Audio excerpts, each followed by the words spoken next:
My name is Bruce Hecksel, and I'm an artist and musician, and I make artwork out of guitar shapes, and I make music out of art.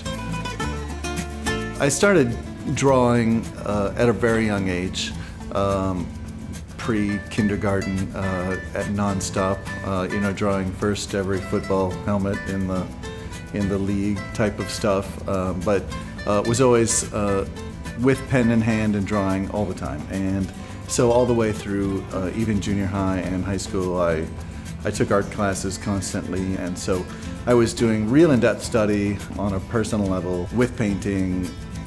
In my teens, when I was 16, I was doing realistic style oil painting and had just first discovered Impressionism and abstract art at that age.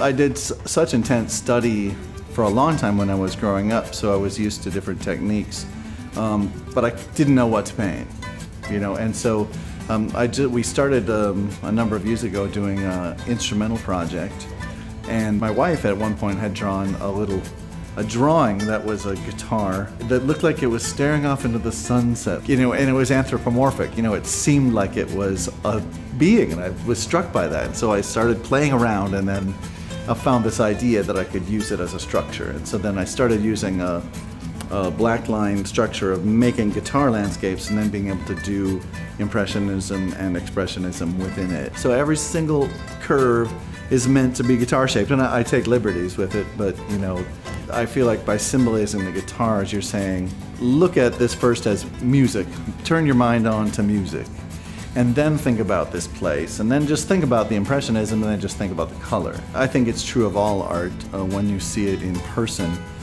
you get to see the artist behind it. You can tell that somebody created it, whereas we're so used to looking at pictures online and anywhere. It's dulled our senses to the idea that a person is sitting there not only executing it, but creating it that's a product of somebody's mind.